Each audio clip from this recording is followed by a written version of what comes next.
São 2h34. Recebemos hoje aqui no Estúdio CBN o historiador Leandro Carnal. Seja bem-vindo, professor. Muito obrigado e uma boa tarde a todos os nossos ouvintes da CBN. O professor Carnal teve num evento no começo da semana falando sobre as ideias do sociólogo polonês Zygmunt Bauman. Bauman desenvolveu o conceito da modernidade líquida, que substitui um conceito anterior, que é o da pós-modernidade. O que é que te interessa no pensamento do Bauman? E Bauman recupera, em muitos sentidos, aquela prática filosófica grega de Sócrates andando pelo mercado, conversando com as pessoas, diferente da nossa prática de uma filosofia universitária, muito isolada das pessoas, com uma linguagem inacessível. Bauman começou a escrever pensando, ainda quando ele estava em uma Polônia socialista, pensando numa sociologia do cotidiano. Quando foi para a Inglaterra, em Leeds, ele começou a escrever muito sobre esse mal-estar da pós-modernidade. Finalmente, ele começou a trabalhar com o conceito de liquidez e começou a escrever best-sellers como Amor Líquido e tentando explicar às pessoas como funciona a vida e o pensamento em uma era em que as coisas são absolutamente volúveis, passam muito rapidamente e os sistemas são superados sem que a gente tenha conseguido se adaptar a eles plenamente. Como é que se pode definir, acho que você já passou um pouco por aí, mas como é que se define a modernidade líquida, Carnal? Bem, quando Bauman começou, ele trabalhava com essa lógica, a gente fala do pós-modernismo, como a lógica cultural do capitalismo tardio, como o fim das grandes narrativas, a gente chama isso de metanarrativas, como a Bíblia, aquelas que davam início, meio e fim a tudo, sentido e direção a tudo. Bauman tira um conceito a partir de 2 livros de Freud, um de 27 e de 30, especialmente esse mal-estar na civilização, mal-estar na cultura, de 1930. Mas ele adaptou esse conceito porque ele passou a ser conhecido como o Papa da pós-modernidade, ele não gostou.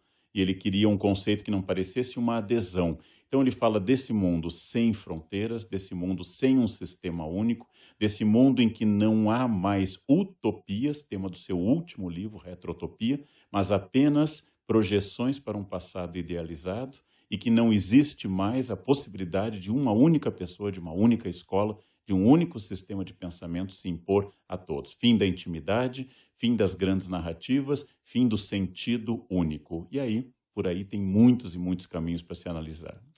Sem sentido, sem utopia, olhando só para trás de uma maneira romântica, saudosista, talvez. O caráter líquido dos nossos tempos resulta no quê? Nos causa o quê? Angústia, carência, necessidade de nos ancorar em algum lugar, em alguma ideia, em alguém? Diz um dos mestres formadores de Bauman, que o influenciou muito na juventude, que foi Jean-Paul Sartre, filósofo francês, de que nós não temos sentido e essa angústia é inerente, ou seja, faz parte da estrutura das pessoas. Quando eu não quero enfrentar essa angústia, eu crio narrativas que funcionariam como remédios, como ópio, como opiáceos, para tentar fugir da falta de sentido. Mas há 2 grandes linhas, só para simplificar, afinal hoje é tarde, sexta-feira, perto de feriado, existem filosofias e teologias que falam muito em um sentido, as teologias, em particular, um sentido prévio dado por uma entidade, dado por um ser superior e que você deve descobrir. Ou seja, você deve ir atrás de um sentido que já foi dado e é conhecido por Deus, por exemplo. Todas as tradições religiosas pedem que você descubra sua identidade, sua natureza, que é dada previamente por Deus. Enquanto que há filosofias como o existencialismo do Sartre, de alguma forma a sociologia de Bauman, que pensa que o sentido é construído pela pessoa. Podemos dizer de forma poética, citando o Machado espanhol, caminhante não há caminho, caminho se faz ao caminhar. Na forma que cada um constitui propósito, sentido, porque o homem decifra signos, frase de Sartre no existencialismo é o humanismo, mas é ele que dá sentido a esses signos. Então, se eu quero dizer que tem sorte ou azar, que as estrelas estão favoráveis, ou se eu pretendo dizer que hoje não deu certo porque a lua está em touro, é um desejo meu, é uma construção minha. Você põe sentido nas coisas. Você põe sentido porque não há nenhuma mente prévia que possa colocar. O que dá, não o desespero, como o Sartre foi acusado várias vezes, mas dá sentido à liberdade. Você é livre para acreditar e para cumprir um plano de vida, um destino que seja da sua autoria. Você é livre e essa liberdade da angústia. Eu dou um exemplo em sala de aula ao estilo Bauman, que se houvesse 4 pizzas nos restaurantes aqui em São Paulo, seria muito mais fácil. Sem dúvida. As pizzarias dão 150, as famílias têm que discutir meia hora e voltam às únicas 4 pizzas que existem no planeta Terra. Quanto mais livre, mais angustiado, né? Bauman fala também da fragilidade dos laços, né? Que mais especificamente em relação ao que você estava dizendo.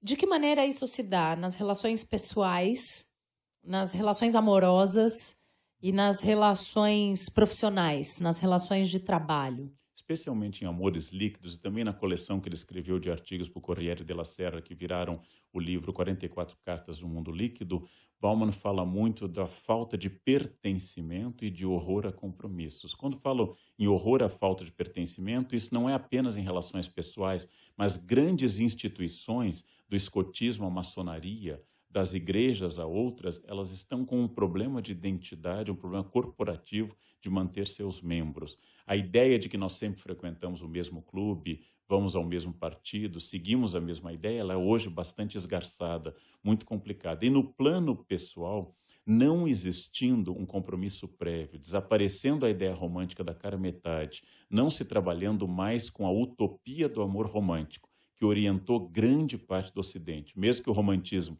seja do fim do XVIII e do século XIX, há uma ideia de amor romântico que vai, por exemplo, para Romeu e Julieta. Mas por que Romeu e Julieta, a obra de Shakespeare, é o amor perfeito? Conheceram-se domingo à noite, apaixonaram-se, declararam-se na sacada segunda de madrugada, casaram na terça, tiveram uma única relação sexual na quarta e morreram na quinta. Assim é fácil, né?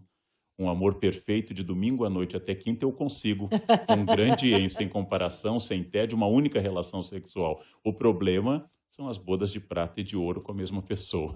Da onde vem essa fragilidade dos laços? O não pertencimento ou a sensação de não pertencimento e, em alguma maneira, a dissolução dos grupos? Eu acho que, no meu entender, que não é o único, há muita gente que pensa diferente, a dissolução dos grupos é uma característica permanente. Contra ela é que nós inventamos laços eternos. Nós inventamos símbolos. Você coloca a aliança, que é o círculo é a parte perfeita da geometria. No dedo esquerdo, que segundo a tradição médica clássica, tinha uma artéria que ligava diretamente ao coração, sede da memória, para que você lembrasse sempre que está casado. Você dizia, eu te amo mais hoje do que ontem, mas menos do que amanhã. Você criava um discurso, criava instituições sociais para dar a garantia, através de elementos externos, instituições, sacramentos, leis, costumes, para que aquilo fosse eterno e permanente. Esse é um desejo humano, mas nós não somos pessoas permanentes. Nós não trabalhamos com a eternidade, nós não trabalhamos com o para sempre. Então eu acho, essa é uma interpretação minha, talvez baseada em Bauman, mas há gente que pensa o contrário. Eu penso que desde Heráclito, né, entre os filósofos antigos, a ideia do pantarrei, a ideia do tudo flui, a frase de Heráclito, a ideia de que tudo é movimento, nada é constante, tudo se transforma, essa é a norma da humanidade. Como isso é ruim, eu crio sistemas de adesão permanente, reforçados por fantasias, como lei, instituições e assim por diante. E como não sair do 8 para o 80?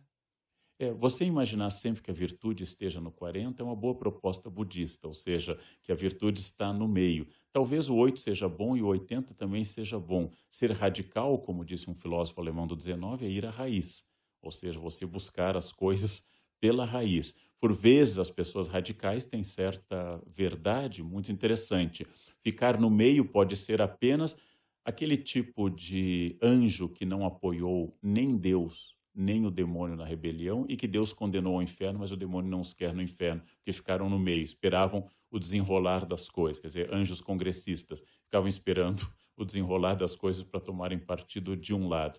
Então, se você, voltando a Sartre e a Bauman, se você acha que o seu projeto de vida está em 80, que você não será apenas, por exemplo, uma pessoa que faz restrições ao consumismo, mas vai morar em uma comunidade totalmente dedicada ao anticonsumismo, ou que você não apenas faz restrições às questões ecológicas, mas vai se tornar parte de um projeto muito mais radical que isso, esse é o sentido que você está dando. Então, se você vai decidir ser ateia, perfeitamente dedicada a Deus, ou vai ficar assim, indo à missa, indo à igreja, indo ao culto, mas também não perfeitamente dedicado, isso também é uma decisão Uhum. sua. Então, o 8 ou o 80 podem ser bons recursos retóricos, mas não necessariamente são virtuosos. Mas no sentido dos laços, das relações e quaisquer tipos de relações. Porque o ser humano, ele precisa de laços, né? É da natureza dele. Quando você está usando a expressão, e muita gente muito inteligente apoia a sua posição,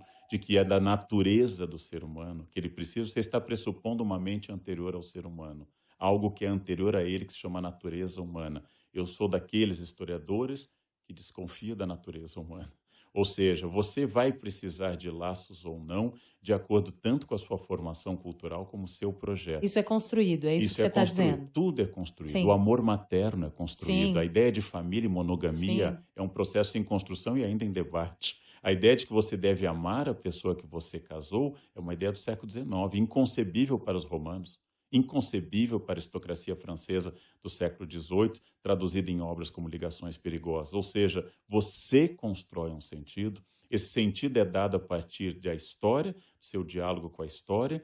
Esse sentido é dado através de um esforço que tem um tanto de artificial e também daquilo que você é obrigado, por uma série de circunstâncias, a aceitar. Uhum, uhum. Professor, voltando ao Bauman, do ponto de vista da modernidade líquida, de que maneira é possível ler o momento político atual do Brasil? Não, ele é perfeito para a modernidade líquida, né? Porque se eu tinha certezas antes, uma das frases da pós-modernidade, traduzida agora como líquida, é a citar a famosa frase de Nietzsche: Deus morreu, e aí adaptá-la, né? Deus morreu, Marx também, eu não estou me sentindo muito bem. Ou seja, que não há mais um plano e nenhuma certeza. Era muito fácil, enquanto houve Guerra Fria, fato encerrado no planeta Terra em 1989, com a queda do Muro de Berlim, mas ainda visível no Brasil, estamos ainda debatendo se ela de fato acabou, se ainda o choque central do mundo é capitalismo e comunismo. A Guerra Fria terminou e a existência de utopias, a perfeita liberdade liberal capitalista ou anarcocapitalista e a perfeita felicidade das classes oprimidas, que seria o socialismo, os dois sistemas mostraram problemas. Os dois sistemas evidenciaram suas fraquezas. E o fato do socialismo histórico hoje só existir na Coreia do Norte, em parte de Cuba e diretório acadêmico da área de humanas, que são os únicos 3 lugares que o socialismo ainda é um fator importante, não quer dizer que o capitalismo tenha vencido. O capitalismo venceu para determinados grupos. Se nós entrevistássemos várias pessoas, por exemplo, em comunidades de periferia, nós teríamos que debater se o capitalismo de fato venceu. Então, essas questões tiraram de cena o grande debate que era A ou B e trouxeram a possibilidade de construir projetos. Só que toda a nossa discussão política está calcada em projetos antigos. Tudo que estão propondo para as eleições ou é a volta a um modelo de Estado que equalizaria as diferenças sociais, ou é a volta a um modelo de um Estado conservador e autoritário. Nós estamos em torno de propostas muito antigas. Não há um debate efetivo sobre o novo. E lembrando que a garantia da não corrupção é só um passo, porque um político pode ser perfeitamente ético e ser incompetente administrativamente. E essa garantia talvez seja. Qual é essa garantia, Né? né? Não há essa garantia, porque, com toda razão, talvez, nesse mundo líquido, nenhum brasileiro vota em uma ideia, nenhum brasileiro vota em uma proposta, seja ela ideológica ou quaisquer outras, os brasileiros votam em nomes. Esse personalismo tem até sentido, porque eu não sei em quem eu estou votando, porque os partidos são absolutamente plásticos e líquidos, no sentido negativo da palavra. Então, as pessoas votam em nomes. O fato de você que nos escuta e eu que estou falando estarmos em dúvida pode ser positivo. Não tínhamos aquela certeza que existia antes de haver um caminho muito claro a seguir. Eu, que trabalho com isso, não escolhi ainda, não consigo optar, até porque não tenho todos os nomes, não tenho a mínima ideia em quem eu votarei nas eleições desse ano. Só sei em quem eu não votaria. Por que você acha que hoje nós ouvimos a voz da extrema-direita no Brasil? As redes sociais têm alguma culpa nisso? Eu acho que sim, mas a média da população brasileira, historicamente, era conservadora. A média da população brasileira, se eu submetesse uma pauta conservadora para a eleição, por exemplo, pena de morte, eu acredito que venceria, é uma suposição, não tem base científica, largamente. A média da população brasileira, se tivesse que votar sobre a adoção de crianças por casais homoafetivos, talvez dissesse não. A média da população é conservadora, mas não tinha muitos representantes. Eu acho que uma série de fatores, inclusive o fato que se experimentou uma proposta dita de esquerda, ou pelo menos supostamente esquerda, fez com que a direita se animasse. E as redes sociais, elas dão voz a todos, inclusive aquele senhor que sempre foi conservador no interior de uma cidade, mas nunca publicaria um livro, nunca viria para um debate, mas agora, com o seu Face, ele pode dizer alguma coisa. Então, essa capilarização do conhecimento deu voz a todos os radicais, inclusive os de direita. Uma das características da modernidade líquida, como o senhor já disse hoje aqui, é a ausência de certezas. No meu raciocínio, o efeito da ausência de certeza é um caminhão de dúvida, né? Já que você não tem certeza, você tem dúvida. Ao mesmo tempo, essa polarização que tomou conta da nossa sociedade se dá justamente por causa de certezas. Não é paradoxal isso? É um paradoxo, você nota muito bem, mas eu posso tomar uma análise que tem base em Nietzsche, por exemplo, e pensar que a afirmativa de propostas fundamentalistas, muito fortes hoje, religiosas, políticas, etc., é uma reação ao niilismo, ou seja, ao esvaziamento de sentido da sociedade. Ou seja, por mais que se note que as coisas estão esgarçadas e sem muita clareza, isso vai exatamente trazer à tona pessoas que tenham certeza. Eu já citei em palestras às vezes que quando minha avó casou em 1935, no interior do Rio Grande do Sul, ela tinha certeza, ela morreria casada. Porque meu avô nunca enfrentaria a vergonha de ser desquitado, minha avó nunca aceitaria, já que não havia divórcio, o desquite, não importa o que eles fizessem, não importa em que eles se transformassem física e psiquicamente, o casamento era eterno. Isso dava uma certeza, mesmo que angustiada, mas uma certeza. Hoje, vocês sabem, a fila anda, a fila voa, né? Homem é o único produto que o mercado consome em qualquer estado de conservação. Isso é uma coisa extraordinária. E isso faz com que todos tenham que se esforçar, homens e mulheres, tenham que se esforçar muito, né? Porque o mundo perdeu certezas. Os grandes discursos, eu falei de metanarrativas, os grandes discursos instituidores de sentido começaram a ser totalmente corroídos pelo nosso cotidiano. Me lembra ensaio sobre a cegueira. Sim. Quando o Saramago faz essa fantasia, que virou um belo filme, de um mundo em que perde um dos órgãos dos sentidos, ele vai ver, por exemplo, que higiene, polidez, etiqueta, tudo isso depende do que os outros veem em mim. Ou seja, depende do sentido que o outro instaura em mim. Quando eu abro o sentido desse sentido da visão, que o outro instaurava em mim uma realidade, eu começo a virar o caos. A boa cena do filme, baseado nesse lindo livro do Saramago, são eles andando por um centro de São Paulo cheio de lixo. É para ser uma distopia, mas parece que foi filmado sem necessidade de cenário ou de construção de uma realidade distópica, ou seja, de um futuro negativo. Além disso, ninguém enxerga, né? E você segue uma pessoa. Tem a ver com a nossa conversa aqui também, né, professor? Exatamente. É um mundo de cegos, esse mundo retratado por Saramago, que é um mundo onde eu não tenho para onde ir, então eu confio em gurus. É muito curioso que na era de maior liberdade da história humana, lembrando que em 1971, Ângela Diniz foi demitida e perdeu chances profissionais porque posou de biquíni estando grávida. Ou seja, essa revolução que o feminismo provocou, extraordinária na nossa sociedade, ela tem um sentido muito interessante, só que ela torna as pessoas inseguras. Ela torna a posição tradicional das pessoas, de homens e mulheres, muito mais insegura. A certeza que seus pais, os meus pais, tinham, não existe mais. Essa certeza dá lugar à seguinte pergunta: coloco meu filho em uma escola conservadora e baseada em conteúdo ou construtivista? Essa é uma dúvida muito maior hoje do que nós tínhamos no passado. Professor, a desigualdade no Brasil ela é gritante e grande parte dos problemas sociais decorrem dessa desigualdade. Segundo o IBGE, no ano passado, uma minoria mais rica, formada por 10% dos brasileiros, detinha 43% da renda total do país. Tem sido assim há anos. Por que a gente divide tão mal nossa riqueza? Essa é uma característica de capitalismos dependentes como o brasileiro, capitalismos de tradição dependente, de haver desigualdade. Mas olha que interessante, ao mesmo tempo que temos uma divisão de renda brutalmente desigual, quando houve diminuição desta desigualdade visível na primeira década do século XXI, fruto da estabilidade da moeda e programas de distribuição de renda, todos da primeira década do século XXI, não diminuíram os índices de criminalidade. Pelo contrário.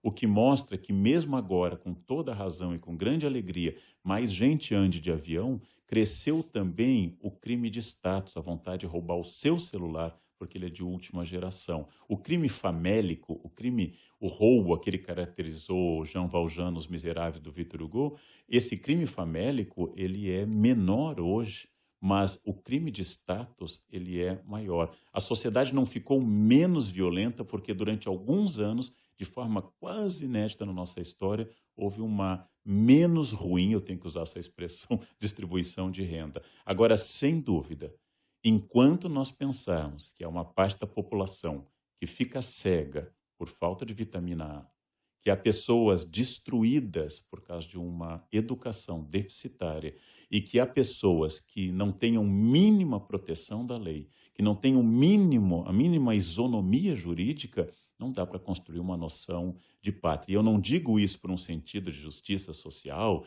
nem por qualquer sentido de socialismo, mas se nós não fizermos algo, o sistema baseado nessa distribuição injusta vai atacar o topo da pirâmide. Eu diria que é estratégia. Se eu fosse milionário, eu estaria envolvido em programas de distribuição de renda, não para ganhar um lugar no céu, mas para garantir que não seja destruído aqui na Terra.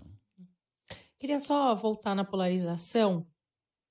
A polarização de opiniões e tal que a gente vive hoje se dá porque a gente deixou de exercer o nosso pensamento, o nosso senso crítico e de ter dúvidas, ou é exatamente porque nós temos exercido esse senso crítico e chegado a alguma conclusão? A polarização, o fanatismo, o fundamentalismo é você abrir mão da dúvida e ingressar em uma zona de conforto extraordinária chamada certeza.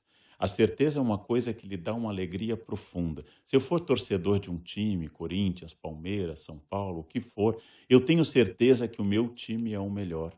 Eu tenho certeza absoluta daqui até a segunda vinda de Jesus, ou primeira se você for de ascendência judaica ou se você for cristão. Ou seja, não importa que meu time perca, ele foi roubado. Não importa que os jogadores joguem mal, porque eles traíram a camisa. Não importa que os cartolas sejam corruptos. O meu time, que não é nem o jogador, nem os cartolas e nem o resultado do jogo, ele é sempre o melhor. É uma abstração. O meu time não existe. Tanto que eu posso passar por cima de todos os dados reais e ficar com certeza. Imagine você, palmeirense, tentando convencer a mim, corintiano, situação hipotética, durante uma tarde toda. Você não conseguirá nada. Porque o que me dá certeza é a crença que meu time é o melhor do mundo, sempre foi e que sempre será. Logo, nós temos que levar em conta que a polarização é uma abertura para a certeza é a morte da dialética, a morte do debate e é a principal zona de conforto que eu posso construir na vida. O fanatismo é gostoso, ele é quentinho, ele é um lugar agradável, ele me tira toda a dor, a angústia da escolha e toda a dúvida. É por isso que ele faz sucesso, porque ele vai possibilitar que eu tenha certeza que aquele candidato é a única solução para o Brasil. E eu vou fazer posts, eu vou falar, e quem não concordar comigo só pode ser um débil mental. Pois é. A polarização é burra nesse sentido? Eu não sei se ela é exatamente burra, porque pessoas relativamente inteligentes no passado aderiram à polarização. Então, ou seguiram certa polarização. E nem por isso a não polarização, ou as posições intermediárias, são as posições mais inteligentes. Mas a polarização é quando você abre mão do exercício da crítica. Você não permite pensar a posição do outro, você elimina o que se chama em antropologia de alteridade, o outro, e você tem certeza que unicamente a sua posição é a correta. Então, ela pode até vir de alguém inteligente, mas ela é uma abertura para eu deixar de usar essa inteligência. E por isso ela faz muito sucesso hoje. Porque ela é quentinha, inclusive. Ela é muito confortável. É um lugar confortável. É ruim viver em dúvida. O mundo real é um mundo onde faz frio. Então, que bom que eu tenha certeza, seja ela religiosa, seja ela futebolística, seja ela do ponto de Política. vista político, é bom eu ter certeza de que isto é a melhor coisa. Não é à toa que a palavra fanático tem uma raiz completamente religiosa e bonita. O fan theos é alguém que está do lado de dentro do templo e cheio de Deus, como entusiasmo, em theos em grego, eu tenho Deus dentro de mim. Eu sou um entusiasta, eu sou um fanático, oposto a profano, ou seja, fora do templo. Então não há nada melhor do que eu acreditar que só há salvação na minha igreja, de que esse é o único autor possível, que esse é o melhor time do mundo, que o meu candidato é a única solução e que eu estou ao lado do bem, porque além de agradar o meu narciso, impede que eu tenha a angústia da escolha. Leandro Carnal, historiador, nosso convidado hoje aqui no Estúdio CBN. A gente faz uma pausa na nossa conversa. Fica bem informado com o repórter CBN e volta em seguidinha. São 3h09. Abrimos a segunda hora do Estúdio CBN desta sexta-feira. Hoje é 27 de abril de 2018. Nós estamos recebendo hoje aqui no Estúdio CBN o historiador Leandro Carnal. A gente já falou bastante aqui sobre Zygmunt Bauman, sobre o conceito da modernidade líquida, da falta de sentido, de certezas, de laços, de pertencimento, de grupos. Vai, Fê, abre você essa. Eu quero falar um pouco sobre jovens. Jovens. Haja vista que... Quanto tempo dando aula, professor? 37 anos. E adorei o haja vista, fiquei emocionado. Ah, é? Fiquei emocionado. Imagine eu. Dos 51 milhões de jovens entre 14 e 29 anos, 20% não trabalham nem estudam. É o que a gente chama de geração neném. Qual que é a radiografia que você faz da juventude brasileira hoje? A expressão neném nasceu da crise espanhola, nem trabalho nem estudo, só que diferente daqui, lá o seguro-desemprego era uma possibilidade de fato para você, apesar de não ter a possibilidade de ser inserido no mercado, você não passava a necessidade. No Brasil é mais trágico. Esse número esconde um pouco a informalidade, que não é boa, mas é um recurso estratégico para muita gente, e isso também é um índice muito preocupante. Qualquer política que não garanta perspectiva e esperança para jovens vai condenar o país. Nós somos um país que está envelhecendo. Quando eu nasci, esse número de jovens, em 1963, era imensamente maior. Estamos envelhecendo, mas estamos ainda em uma janela demográfica similar a alguns países em que a maioria da população está em idade produtiva. Logo, a nossa previdência ela deveria ser mais eficaz do que a europeia, onde praticamente todos estão já aposentados ou já são pessoas mais maduras. Então, negar a esperança para esse grupo de jovens, negar perspectiva para esse grupo de jovens, esse é um crime grave, porque ele não só compromete atualmente, mas compromete o nosso futuro. Quer dizer, uma das funções das instituições públicas e principalmente de educadores é oferecer a jovens horizonte, perspectiva, chance de sonhar e de se inserir em alguma possibilidade de transformação. Se tudo está perdido, chegamos ao neném. Esse é um caminho, infelizmente, fértil, inclusive, para propostas fascistas. Propostas fascistas quais, por exemplo? Por exemplo, o crescimento de discursos racistas que nós supunhamos extintos, ou pelo menos em crise. O Brasil se reconhece em episódios de ataques via internet a personalidades. O Brasil se reconhece de novo como nós estivéssemos no século XIX, como se fosse ainda elegante expressar uma barbaridade desse porte, que é o racismo. Ainda há pessoas que acham que as pessoas não inseridas na sociedade ou desajustadas ou que cometeram deslizes jurídicos devam ser eliminadas, que é a típica proposta nazista, né? O nazismo não começa com judeus, ele começa com pessoas com determinadas características mentais, execução de pessoas Down, por exemplo, com escapamento de caminhões. Depois ataca os comunistas e só a partir de todo esse processo iniciado é que ele vai atingir judeus, ciganos, testemunhas de Jeová, homossexuais, etc. Mas a proposta de eliminar quem eu não acho funcional é uma proposta de Estado totalitário, às vezes compartilhada por estados de esquerda, como Stalin na União Soviética também. Queria falar um pouco mais sobre o nosso momento político. Alguns analistas têm feito uma analogia desse período atual pré-eleição com a eleição de 89 por causa do grande número de candidatos. A presidência. A gente ainda não sabe exatamente quais desses pré-candidatos que temos hoje serão de fato candidatos à presidência, mas de qualquer forma, você acha as duas épocas comparáveis e, se sim, em que ou em quais sentidos? Apesar de ser tentador fazer história comparativa, e ela é um ramo próspero na minha área de conhecimento, as eleições de 89 são completamente distintas. Em primeiro lugar, porque havia dois campos bastante polarizados, no caso Collor e Lula, eram duas propostas ideológicas distintas. Havia certeza das pessoas que um empresário como Collor era o Brasil moderno, fruto do fim da Guerra Fria, o Brasil da Pax Americana, da crescente à frente era Bill Clinton e de um mundo liberal, o mundo de Fukuyama, do fim do homem e do fim da história. E havia o fato de que a esquerda, representada por Lula, nunca tinha estado de fato no poder, era a promessa de ética, era a promessa de um mundo diferente. Ora, as certezas do neoliberalismo e as certezas do chamado, então, socialismo, essas certezas não existem hoje. Todos que estão com propostas, essas propostas têm digitais problemáticas. E devemos lembrar que em 1989 não ocorria eleições desde 1960. A capacidade de transformar o inferno na responsabilidade do outro faz muito sucesso. Os budistas e parte da filosofia convidam a reflexão sobre a construção desse inferno a partir de um sentido muito mental e de atitude. Quando eu digo, por exemplo, que a dor, frase típica budista, que a dor é inevitável, não importa o que você fizer, você vai perder alguém da família. Não importa o que você fizer, em algum momento você vai ficar doente, a dor é inevitável, o sofrimento é opcional.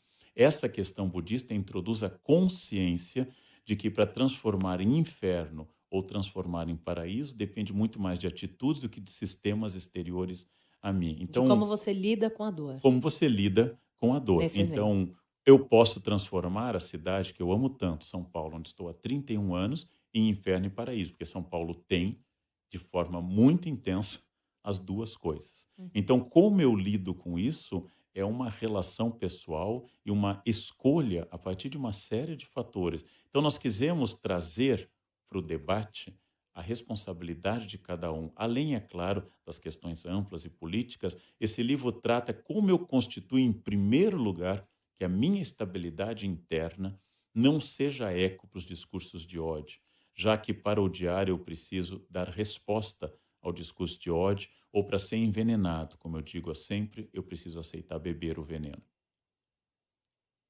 Por falar em ódio, Karnal, dá para fazer mais uma? A gente recebeu aqui no Estúdio CBN recentemente a diretora Carolina Jabor. Ela lançou um filme chamado Aos Teus Olhos. O filme trata do linchamento virtual. Conta a história de um professor de natação que é acusado por uma mãe que tenta beijar o filho dela. Você passou por algo desse tipo quando postou a foto jantando com o juiz Sérgio Moro. Que fenômeno é esse de linchamento virtual que a gente vive hoje? Qual que é a lição que o senhor tirou do episódio com o Moro? Bom, em primeiro lugar, eu recebi centenas de milhares de mensagens dizendo que finalmente eu tinha escolhido o caminho certo, que eu estava do lado do bem, que Moro era a solução e assim por diante. E recebi centenas de milhares de mensagens dizendo que nunca mais leriam nada meu e que eu tinha morrido para as pessoas, etc. Isso eu acho absolutamente natural e compreensível. Talvez eu tenha ficado muito impactado porque as pessoas estão com uma outra característica. Elas querem ser gestores da vida alheia. E como eu respondi a uma senhora que me disse, calmamente, eu nunca jantaria com o juiz Moro, eu disse, não se preocupe, senhora, assim que ele a convidar, recuse o convite. Quando ele esmurrar sua porta, pelo amor de Deus, dona Gertrudes, jante comigo, a senhora bata pé e seja firme. Eu não jantarei com o senhor. Enquanto isso não ocorrer, deixe que as pessoas levem a sua vida, porque mal se dá conta da vida de alguém. Eu acho que eu não estava acostumado com essa busca de controle, de gestão autoritária da vida alheia. Hoje eu estou bem mais acostumado. Todos querem dizer o que eu devo ler, o que eu devo falar e querem inserir a sua pauta na minha boca. Diariamente eu recebo temas para eu incluir nas crônicas do Estadão, ou para eu tratar na Bandeirantes, ou para eu tratar em qualquer outro sistema, para que eu faça da minha voz a voz deles. Né? É uma vontade de magnificar sua vontade no controle. Uma característica que une esquerda e direita é a tentação autoritária. Leandro Carnal, historiador, nosso convidado de hoje aqui no Estúdio CBN. Professor Karnal, muitíssimo Eu que obrigada agradeço. pela sua presença aqui hoje. Até logo, um bom e grande fim de semana para os nossos ouvintes da CBN.